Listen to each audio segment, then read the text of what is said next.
Stereotype क्या होता है? जब एक छोटी सी बच्ची को डॉल और किचन सेट गिफ्ट कर दी जाए, और छोटा लड़का हो तो उसे बैट बॉल गिफ्ट कर दिया जाए, बहन थोड़ी सी बड़ी हुई हो तो उसे गुलाबी रंग का बैट दे दिया जाए, वाइफ को गिफ्ट करना हो तो फिर उसे साड़ी गिफ्ट कर दी जाए। लेकिन ये सारे स्टीरियोटाइप टूटते भी तो हैं। कितना खूबसूरत हो अगर गिफ्ट में आप अपनी बहन, बेटी या वाइफ को खिलौने, चॉकलेट, फूल, बैग और या फिर डॉल सेट देने की बजाय उन्हें एक इन्वेस्टमेंट सर्टिफिकेट गिफ्ट कर दें, जिससे वो अपने हायर एजुकेशन की ज़रूरत पूरी कर ले या फिर कोई बिजनेस शुरू कर ले। अगर हमने आपको स्टीरियोटाइप तोड़ने के लिए पर्याप्त कन्विंस कर लिया है तो समाधान भी हम ही सुझा देते हैं। हम बात कर रहे हैं एक स्कीम की जिसका नाम है महिला सम्मान बचत पत्र, जिस पर मिल रहा है फिक्स्ड रिटर्न।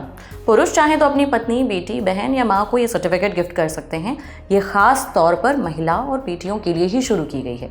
आज मालामाल वीकेंड के एपिसोड में इसी स्कीम पर बात करेंगे, जानेंगे योग्यता, benefit, account opening, closing process, सब कुछ।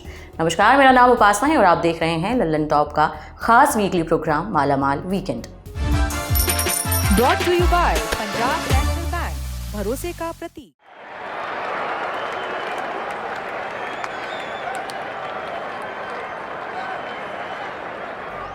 महिला सम्मान बचत पत्र केंद्र सरकार की एक छोटी बचत योजना है। ये योजना 1 अप्रैल 2023 को शुरू हुई थी, जो सिर्फ 31 मार्च 2025 तक ही खुली है।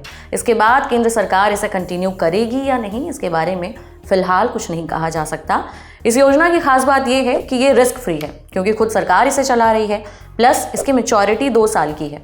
इसलिए शॉर्ट टर्म में पैसे यूज़ करने का भी आपको ऑप्शन मिलेगा, यानी बहुत लंबे टाइम तक पैसे आपके ब्लॉक नहीं रहेंगे।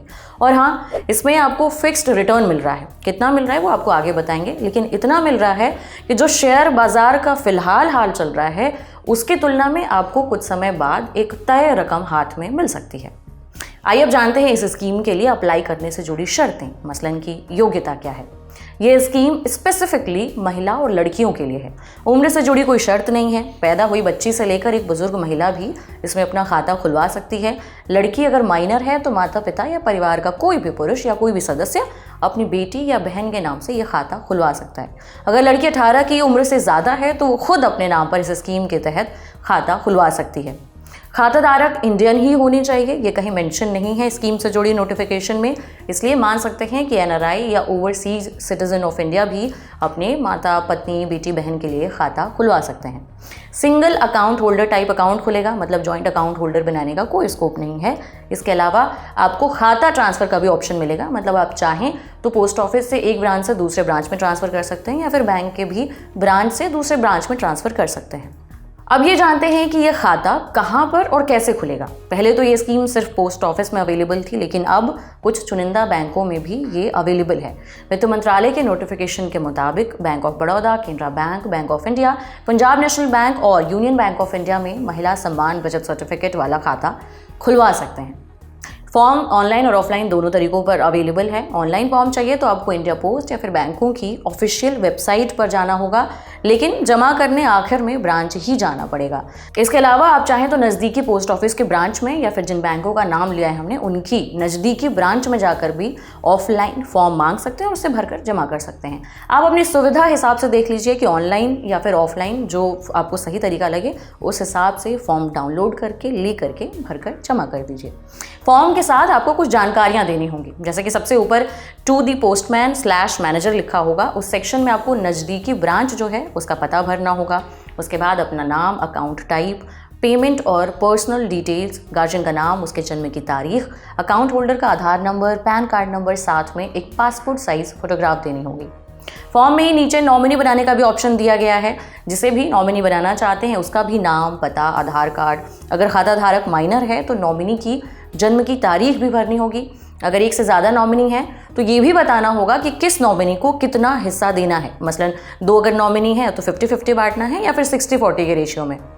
इसके अलावा केवाईसी के लिए आईडी और एड्रेस प्रूफ की भी कॉपी लगानी होगी। इसके लिए आईडी के नाम पर passport, driving license, voters ID, NREGA की तरफ से इशू जॉब कार्ड जिस पर सरकारी अधिकारी का साइन हो, ये तमाम डॉक्यूमेंट चलेंगे। फॉर्म भरने के बाद सारे ज़रूरी डॉक्यूमेंट्स और पेमेंट आप जमा कर दें। मिनिमम इन्वेस्टमेंट की रकम 1000 रुपये है, मतलब शुरुआती जो रकम है वो 1000 रुपये आपको देने ही पड़ेंगे। इसके बाद आप 100 के मल्टीपल में, मतलब 1100, 1200, 1300 ऐसे जमा कर सकते हैं। मैक्सिमम लिमिट जो है वो 2 लाख रुपए की है। इसके ऊपर डिपॉजिट 1 पैसा भी अलाउड नहीं है। एक लड़की या महिला जितने चाहें उतने खाते खुलवा सकती है, लेकिन इन सभी का टोटल जो है अगेन 2 लाख ही हो सकता है मैक्सिमम, यानी सभी अकाउंट्स को मिलाकर मैक्सिमम 2 लाख रुपए ही रखे जा सकते हैं। और हाँ, मौजूदा खाते और दूसरा नया खाता खोलने के बीच 3 महीने का गैप रखना होगा। फॉर्म देने के बाद पोस्ट ऑफिस या बैंक उसका वेरिफिकेशन करेंगे। वेरीफाई होने के बाद आपका खाता खोल दिया जाएगा और आपको पासबुक और रसीद मिलेगी, जिसे सर्टिफिकेट भी कहते हैं। अब बारी है सबसे इंपॉर्टेंट जानकारी की कि फिक्स्ड रिटर्न है, ये तो हमने आपको शुरू में बता दिया, लेकिन है कितना? तो डिपॉजिट अमाउंट पर हर साल आपको 7.5% का ब्याज मिलेगा। ब्याज हर तिमाही खाते में क्रेडिट हो जाएगा और मूलधन में जुड़ता जाएगा, मतलब आपको कंपाउंड इंटरेस्ट का फायदा मिलेगा। अगर बैंक या पोस्ट ऑफिस पाते हैं कि आपके डिपॉजिट में किसी भी तरह से नियम का उल्लंघन हुआ है, तो अभी तक का जो भी डिपॉजिट हुआ है उस पर पोस्ट ऑफिस की सेविंग्स रेट के हिसाब से ब्याज दिया जाएगा। 2 साल पूरे होने के बाद आप टोटल अमाउंट निकाल सकते हैं। अब आपको एक उदाहरण से समझाते हैं कि इस स्कीम में डिपॉजिट करने पर आपको कितनी की कमाई हो सकती है। मान लेते हैं आपने स्कीम के तहत 2 लाख रुपए जमा किए, जिस पर आपको सालाना 7.5% का ब्याज मिल रहा है। इस हिसाब से पहले साल आपको 15,000 का ब्याज मिला। अब आपका मूलधन हो गया बढ़कर 2,15,000 रुपए। इस पर दूसरे साल फिर आपको 7.5% का ब्याज मिलेगा, यानी कि 16,125 रुपए। इस तरह 2 सालों बाद आपको मिलेंगे टोटल 2,31,125 रुपए, यानी 2 सालों में 31,125 रुपए का फायदा। एक चीज़ और, अब आप ये भी सोच रहे होंगे कि जो कमाई हो रही है क्या इस पर टैक्स में कोई छूट है या नहीं है। तो महिला सम्मान बचत पत्र में आपको किसी भी तरीके की जो ब्याज से कमाई होगी उस पर इनकम स्लैब के हिसाब से टैक्स देना पड़ेगा। वहीं प्रिंसिपल अमाउंट जो आप जमा कर रहे हैं उसमें किसी भी तरह से आपको टैक्स डिडक्शन नहीं मिलेगा। सर्टिफिकेट इशू होने की तारीख वाले दिन से लेकर 2 साल बाद तक आपका सर्टिफिकेट मैच्योर हो जाएगा और आप पूरे पैसे निकाल कर घर ले जा सकते हैं। इसके लिए भी एप्लीकेशन फॉर्म की तरह क्लोजर फॉर्म देना पड़ेगा, फॉर्म 2। इसका लिंक आपको डिस्क्रिप्शन में हम दे देंगे। फॉर्म में ब्रांच का नाम, अकाउंट नंबर भरना होगा।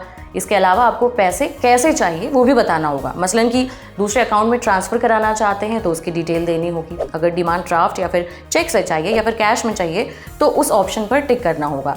फॉर्म के साथ में आपको पासबुक और जो डिपॉजिट रसीद आपको शुरुआत में मिली थी वो आपको वापस जमा करनी होगी। इसके अलावा एक और सिनेरियो बनता है कि मान लेते हैं इन 2 सालों के बीच में आपको किसी वजह से पैसों की ज़रूरत पड़ गई, तो इस स्कीम के तहत आंशिक निकासी के लिए 1 साल के बाद 40% रकम निकालने की इजाज़त है। माने 1 साल के बाद इस खाते में अगर आपने 1 लाख रुपए तक जमा किए हैं तो उसका 40% यानी कि 40,000 रुपये आप निकाल सकते हैं। इसके लिए आपको अलग से फॉर्म भरना होगा, फॉर्म 3। इसमें भी नाम, निकाले जाने वाली रकम, जिससे विड्रॉल करना है उस अकाउंट का नंबर और जिसमें डिपॉजिट करना है वो अकाउंट नंबर भी भरना होगा। आंशिक निकासी की शर्तों को मैच कर रहे हैं तो आपका फॉर्म अप्रूव हो जाएगा और अमाउंट ट्रांसफ़र हो जाएगा। ये तो आंशिक निकासी की बात हो गई, लेकिन अगर समय से पहले पूरा का पूरा खाता ही बंद करना हो तो ये ऑप्शन सिर्फ चुनिंदा स्थितियों में ही दिया गया है। खाता धारक की मृत्यु होने पर या फिर कोई ऐसी वजह जिसके कारण अकाउंट में डिपॉजिट मेंटेन करना मुश्किल है, जैसे कि खाता धारक को कोई ऐसी बीमारी हो गई हो जिससे जान का खतरा है या फिर गार्जियन की डेथ हो गई हो, ऐसे सिचुएशन में पोस्ट ऑफिस और बैंक अधिकारी की संतुष्टि के बाद खाता बंद कराया जा सकता है। इस केस में भी आपको फॉर्म भरकर जमा करना होगा, फॉर्म 4। इसमें भी बाकी सभी फॉर्म्स की तरह नाम, अकाउंट डिटेल्स, अमाउंट, खाता बंद कराने की वजह और उसे सपोर्ट करने वाले डॉक्यूमेंट, मसलन अगर डेथ रीज़न है तो डेथ सर्टिफिकेट देना होगा। इन स्थितियों में मूलधन पर जो ब्याज बन रहा होगा वो आपको दे दिया जाएगा और अगर कोई कारण बताए बगैर खाता खोलने के 6 महीने बाद अकाउंट बंद करते हैं तो डिपॉजिट पर तय ब्याज से 2% कम का भुगतान किया जाएगा। उदाहरण के तौर पर अगर 7.5% का ब्याज तय है तो 5.5% ब्याज क्रेडिट होगा। अगर खाता धारक की मृत्यु हो जाती है तो जमा पूंजी और उस पर मिला ब्याज सब कुछ नॉमिनी या कानूनी वारिस को दे दिया जाए। आज के लिए इस एपिसोड में इतना ही। उम्मीद करते हैं आपको जानकारी पसंद आई होगी। अपना फीडबैक हमारे साथ ज़रूर साझा करें कमेंट बॉक्स में। बाकी अन्य खबरों के लिए देखते रहिए द लंदन टॉप। शुक्रिया।